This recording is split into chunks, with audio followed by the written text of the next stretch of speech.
है।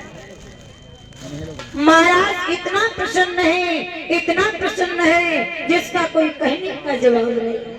कन्या भोजन लेकर के गई, भोजन की पोटली को रख दिया और कहने लगी पितामह भोजन करो।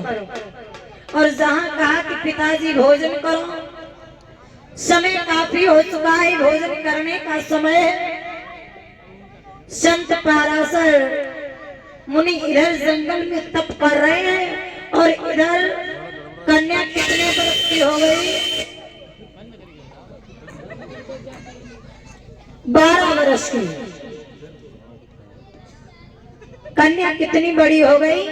12 वर्ष की। और जहाँ कन्या 12 वर्ष की हुई है मेरे भक्तों, अपने पिता के लिए भोजन लेकर के गई।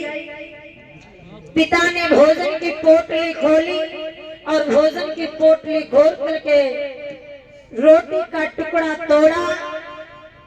तोड़ने के बाद में जिस समय मुख के सामने लेकर के गए और इधर संत पाराशर मुनि ने एकदम से आवाज लगाई, ए वटराज।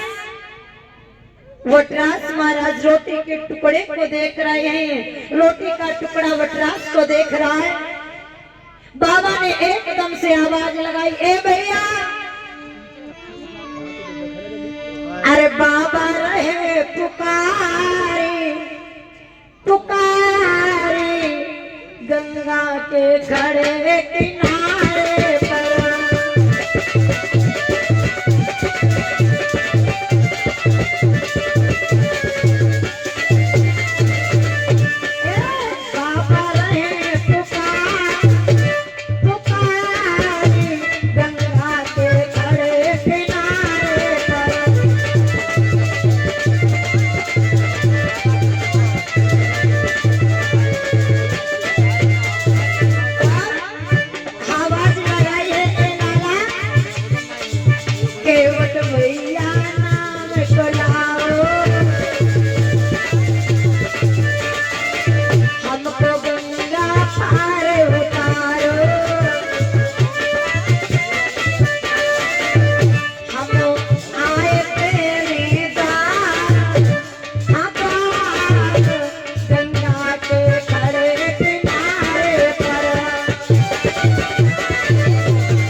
भैया वटराज नौका को लेकर के आओ, मेरे को गंगा के पार उतारो, हमको गंगा पार जाना है। और जहां ऐसे शब्दों से कहा है कि मेरे को गंगा पार जाना है, अब महाराज वटराज चुपचाप बैठे हैं, सोचने लगे यदि मैं भोजन की थाली छोड़ करके जाता हूँ तो अन्न देवता का अपमान होगा, और यदि मैं संत की बात नहीं सुनता हूँ तो संत भगवान मेरे को श्राप दे देंगे। अब मैं करूँ तो क्या करूँ, कुछ समझ में नहीं आ रहा है। वटराज सोचने लगे, लेकिन ये सारा रहस्य सत्यवती देख रही थी। सत्यवती पास में पहुंची, आवाज लगाई, पिता ए पिता। महाराज वटराज ने घूम करके देखा, बताओ बेटा क्या बात है। कहने लगे एक बात ही बताओ, आप भोजन की पोटली को खोल करके भोजन करने जा रहे थे, लेकिन ज्यों कि तुम आपका हाथ रुक गया, क्या बात है पिता। वटराज कहने लगे बेटा, पहली बात तो मेरे सामने भोजन की थाली रखी है, दूसरी तरफ संत भगवान आवाज लगा रहे हैं यदि मैं भोजन छोड़ करके जाता हूँ तो अन्न देवता का अपमान होगा। यदि मैं संत की बात नहीं मानता हूँ तो संत भगवान श्राप दे देंगे। अब मैं करूं तो क्या करूं? माताओं बहनों भक्तों, आजकल के समय में हम आप लोग अन्न देवता का सम्मान नहीं कर पाते। क्यों?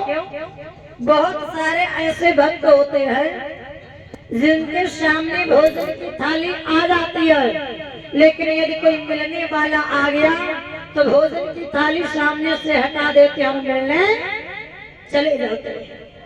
लेकिन एक बात का ध्यान रखना, हम आप लोग अन्न देवता का अपमान करते हैं ना,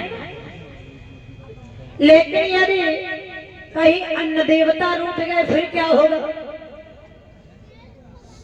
अब मन में विचार करने लगी कन्या, सोचने लगी, कहने लगी पिताजी, बोले हाँ। कहने लगे ऐसा करो, यदि आपकी आज्ञा हो तो आप मेरे को आज्ञा दीजिए, मैं जाऊं और संत भगवान को गंगा की पार करो।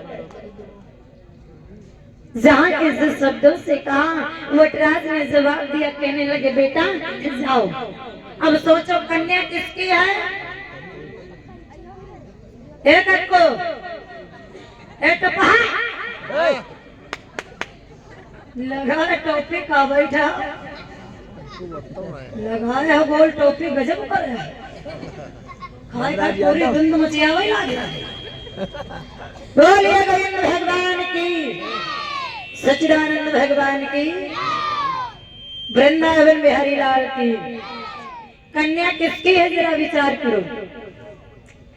पालन पोषण तो वटराज के यहाँ हो रहा है, लेकिन कन्या किसकी है? आज प्रोग्राम ज्यादा किसकी है? संत पराशर मुनि की, जो जंगल में तप करने के लिए गए हैं, लेकिन ना तो संत भगवान को पता है कि ये मेरी बिटिया है और ना तो कन्या को पता है कि ये मेरे पिता है। गौर करो, बताया गया है क्या कि कर्म प्रधान